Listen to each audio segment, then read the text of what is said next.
अभी कुछ दिन पहले एक सज्जन मिले। उन्होंने अपने जीवन का एक ऐसा प्रसंग बताया।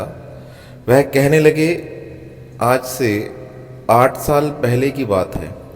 मैं अपने कुछ मित्रों के साथ किसी काम से जबलपुर गया।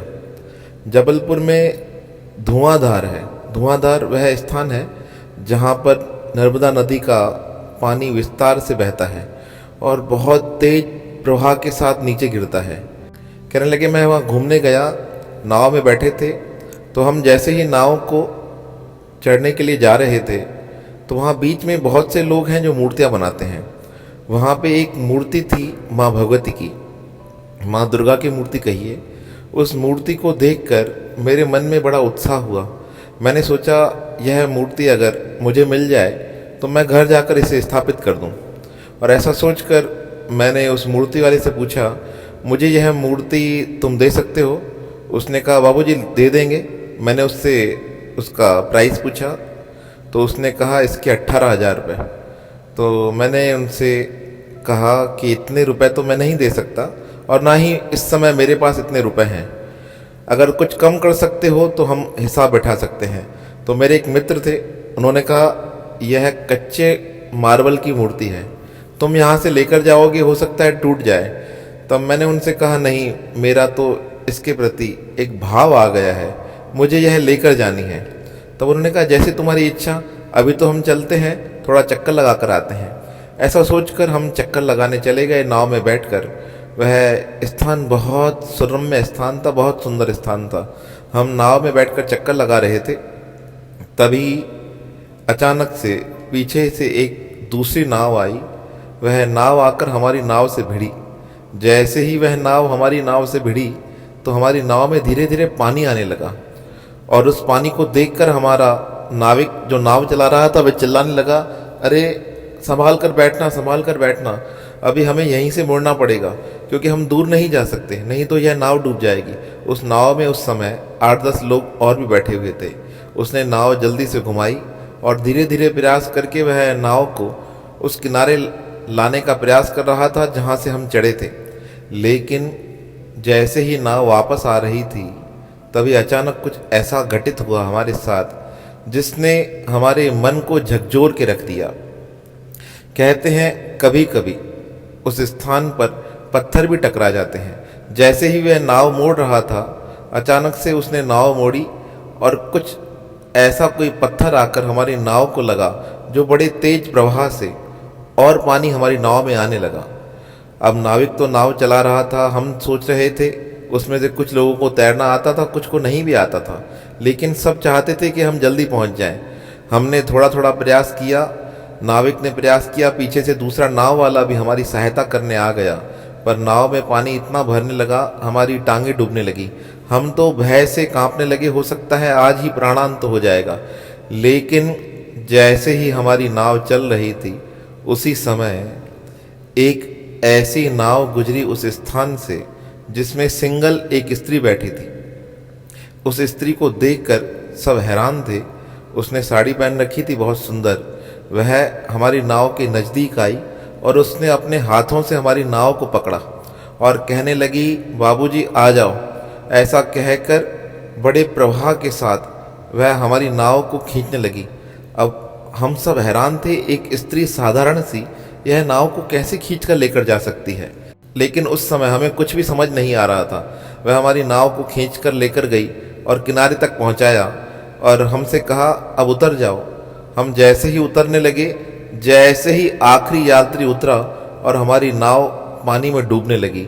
वह नाविक बड़ा दुखी हो रहा था, पर कोई साधन नहीं था। थोड़ा प्रयास करके उसकी नाव को बचाया गया, खींच लिया गया। नाव एक किनारे खड़ी हो गई, पर नुकसान हुआ था। थोड़े लोगों ने पैसे दिए एक्स्ट्रा उसे कि तुम इसकी भरपाई कर लेना, पर वह समझ रहा था कि इनकी तो गलती नहीं है। हम पुनः वापस आ रहे थे, वह मूर्ति वहाँ से गायब थी।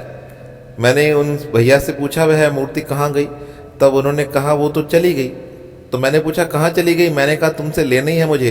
तो उसने कहा, भैया वो तो कोई लेकर चला गया, यहाँ तो रखते हैं बेचने के लिए, तुम्हें अन्य कोई मूर्ति चाहिए तो मैं दे सकता हूँ। तब मैंने कहा, नहीं, मुझे तो वही चाहिए थी।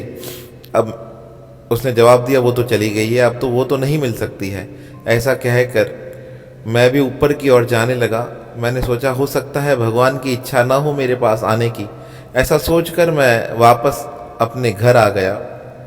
अभी 1-2 महीने व्यतीत ही हुए थे।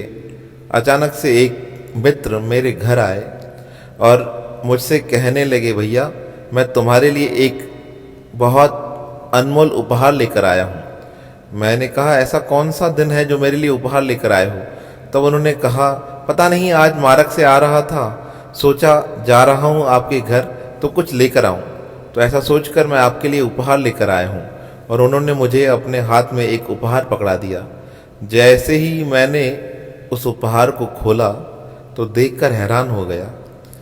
वह सेम मूर्ति थी जैसी मैंने जबलपुर में उस समय देखी थी, पर यह आकार में छोटी थी। वो तो बड़ी थी लेकिन यह आकार में छोटी थी। मैंने उनसे पूछा, भैया यह आप कैसे लेकर आओ और क्यों लेकर आए हो? तब वह कहने लगा कि मैं कार में आ रहा था, तभी मार्ग में एक लड़की यह मूर्ति बेच रही थी और मुझसे आकर कहने लगी, भैया यह मूर्ति ले जाओ, अपने स्थान तक पहुंचा दो।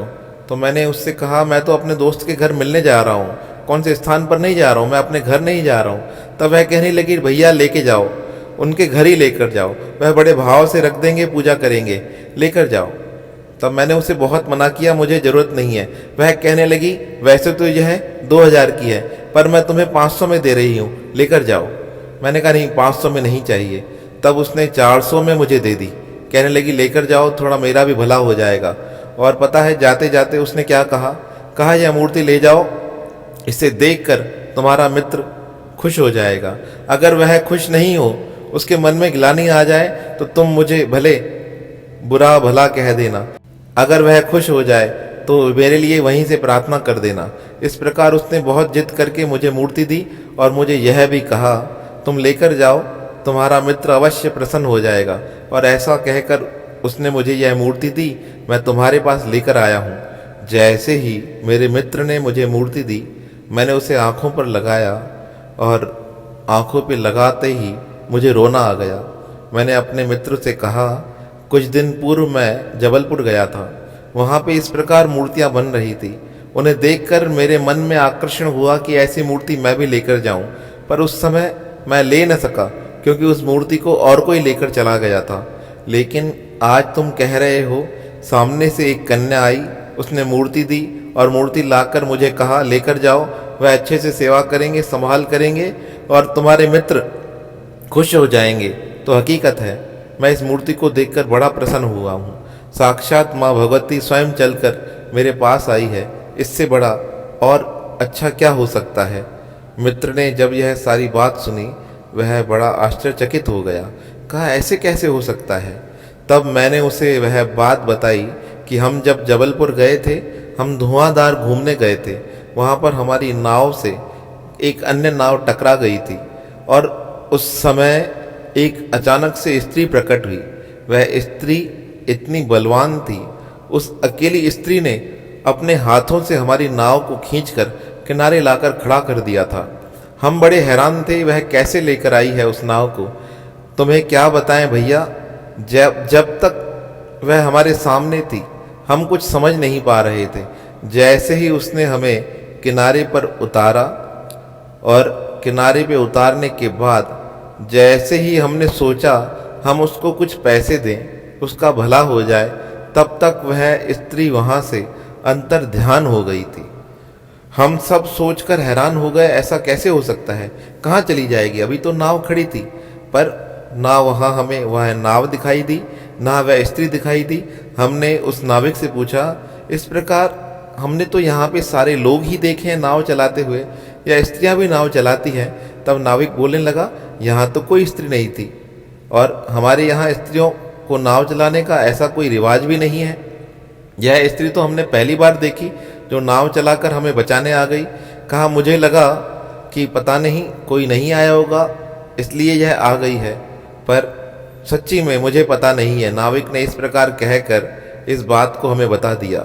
जब सब ने इस बात पर विचार किया तो सब हैरान हो गए। उसी समय मुझे ध्यान आया, वह और कोई नहीं माँ भगवती ही उस स्त्री के रूप में हमारी रक्षा करने आई थी, क्योंकि मेरे मन में माँ भगवती के प्रति बहुत निष्ठा भाव है। मुझे तो यही पक्का है कि वह और कोई नहीं, माँ भगवती ने स्वयं वहाँ प्रकट होकर हमारी रक्षा की थी। और आज देखो, वह माँ भगवती स्वयं चलकर हमारे पास आई है। इससे अच्छा मेरे जीवन में और क्या हो सकता है। उस कन्या ने जो तुमसे कहा था कि इस मूर्ति को तुम मित्र के पास लेकर जाओ, वह प्रसन्न हो जाएंगे। हकीकत में इसे देखकर मैं बहुत प्रसन्न हूँ। मैं अपने शब्दों में तुमसे किस प्रकार धन्यवाद दूँ, मेरे पास शब्द ही नहीं है। लेकिन सच है, जहाँ विश्वास होता है, जहाँ निष्ठा होती है, जहाँ भाव होता है, वहाँ परमात्मा स्वयं चलकर भक्त के पास आ जाते हैं। आज इस मूर्ति को यहाँ मेरे पास आया देखकर भगवान ने इस बात को सिद्ध कर दिया है कि जहाँ प्रेम है, मैं वहाँ स्वतः ही प्रकट हो जाता हूँ।